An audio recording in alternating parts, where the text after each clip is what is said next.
웨스트민스터 신앙 고백서 대요리 문답 69문입니다. 보이지 않는 교회의 지체들이 그리스도와 더불어 누리는 은혜의 교제는 무엇인가? 보이지 않는 교회 이러면 우리가 불가견적 교회 이렇게 얘기를 합니다. 무형 교회 이렇게도 얘기를 하고요. 그래서 하나님이 아시는 그런 성도들에 의해서 이루어지는 그런 교회, 하나님만 아시는 교회, 바로 그것을 우리가 또 보편교회라고도 하죠. 그게 이제 원래 가톨릭 교회예요. 원래 가톨릭 처치 이러면 무형의, 보편의, 하나의 그런 교회다 이런 얘기거든요. 그런데 그 하나님의 교회에 속한 지체들, 성도들이죠. 그 성도들이 그리스도와 더불어 누리는 은혜의 교제, 이것에 대한 내용이에요. 자, 답을 읽어보겠습니다. 보이지 않는 교회의 지체들이 그리스도와 더불어 누리는 은혜의 교제는 그들이 의롭다함을 받고 양자가 되고 성화되며 이 땅에서 그리스도와 연합을 통하여 받는 여러 가지 유익이니 곧 그리스도의 중보하시는 효능에 참여하는 데서 오는 것이다. 잘 설명을 해놨습니다. 제일 밑에 줄에 보면 그리스도의 중보의 효능, 지금도 예수님이 지상의 교회들, 우리를 위하여 이 구원의 여러 가지 효능과 그 다음 효력 또 여러 가지 은사 이런 것들을 부여하시고 누리게 하시는 거죠. 바로 그것이 바로 앞에 있는 유익이다. 그래서 이런 유익은 성도들이 그리스도와의 연합 가운데에서 누리는 겁니다. 우리가 성찬을 사실 하는 것도 구원을 확인하는 차원도 있지만 항상 이 그리스도와의 연합, 그래서 제가 이제 주보에도 성찬식 할 때는 그 중간에 그리스도와의 연합 이렇게 제가 이제 제목을 붙여 놓잖아요. 그러니까 성찬식 자체가 우리가 그리스도와의 연합을 누리는 거예요. 그게. 그래서 그리스도의 살과 그리스도의 피를 먹고 마시면 이 음식은 우리의 몸 안에 들어가면 흡수가 되잖아요. 흡수가 되어서 우리 몸 전체에 퍼지고 영양소가 되듯이 그리스도의 복음의 은총, 그리스도의 성육신으로 말미암아 우리가 그의 몸에 연합되어서 그 몸에서 이 모든 효력을 누리는 것과 같다 이 얘기죠. 그래서 그 유익은 여러 가지다. 또 그리스도와 더불어 누리는 은혜의 교제, 이게 이제 연합을 통해서 누리는 거죠. 그리고 의롭다함을 받는 것과 양자가 되는 것, 하나님의 자녀가 되는 것, 그 다음 성화. 아침에도 잠깐 성화 얘기 드렸지만 우리는 이제 변하여 새 사람이 되고, 그래서 이 땅을 살아가는 동안 조금씩 변화됩니다, 여러분. 근데 여기서 제가 한 가지 말씀을 드리는 게 있어요. 여러분, 그래서 성화에 있어서 제일 중요한 게 뭐냐면 지식이 있어야 돼요. 지식이 없으면 성화는 안 일어나요. 뭔 말이냐면 우리가 그냥 가만히 있으면 성화가 되냐? 그런 게 아니죠.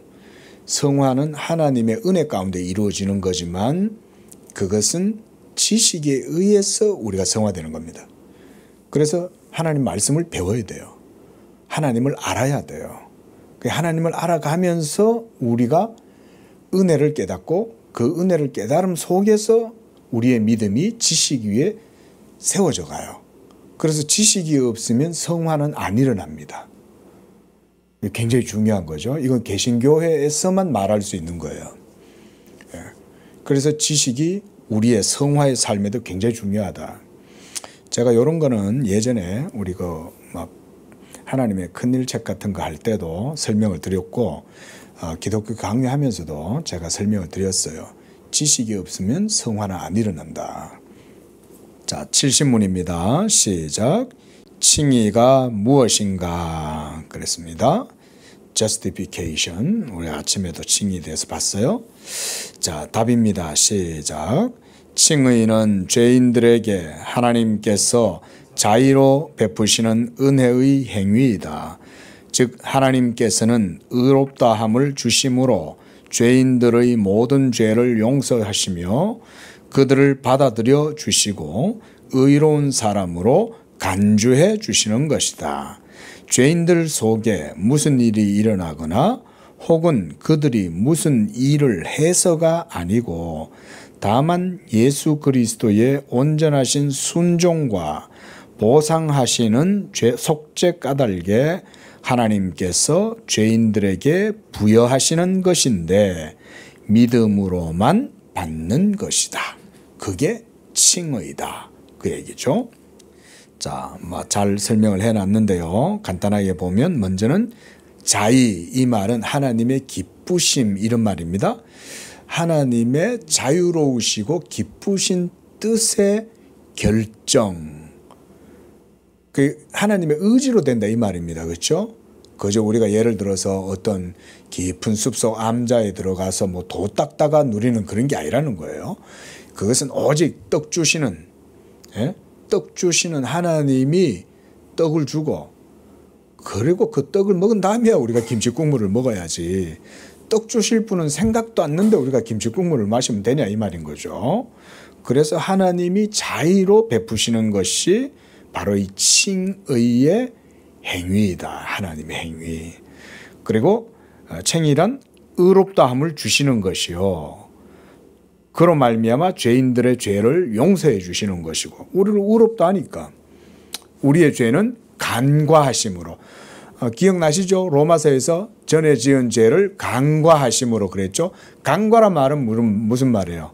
나한테 죄가 있다는 얘기잖아요. 있는데 그거 무시하고 칭의 의롭다 해주신다 이 말인 거예요. 이게 칭의입니다. 그래서 그들을 받아들여주고 의로운 사람으로 간주해 주는 거예요. 간주. 우리말 번역으로는 간주다 이렇게 해놨는데요. 의롭다고 여겨주신다 이런 말이죠. 자, 죄인들, 그런데 그 다음에는 이게 이제 아침에 봤던 로마 교회의 논리가 이겁니다. 죄인들 속에, 그러니까 사람들 속에 어떤 자질이라든가 어떤 선한 동기라든가 이런 것들이 일어나서 되는 게 아니라는 거예요. 또 그들이 무슨 일을 해서가 아니라는 거예요. 그게 아니고 다만 예수 그리스도의 온전하신 순종, 그러니까 이게 그리스도께서 하나님의 율법에 대하여 십자가에서 죽으신 거죠. 자, 저번에도 한번 요 말씀 드렸습니다. 그렇죠? 자, 예수님이 십자가에서 죽으시면 무엇에 대하여 죽으신 거다? 율법에 대하여 죽으신 거예요. 그러니까 우리의 죄를 짊어지시고, 죄라는 말씀도 맞는데 죄를 위해서 죽으시되 율법에 대하여 죽으시는 거예요. 여기 교리적으로 이렇게 이해를 하셔야 됩니다. 그래서 여러분들의 죄를 예수님이 짊어지시는 거예요. 예수님이 짊어지고 그것을 이제 율법에 대하여 그 모든 죄를 지시고 자신이 속죄의 양으로 죽으시는 거예요. 그럴 때 하나님이 그의 죽으심을 가치 있게 여기시는 거예요.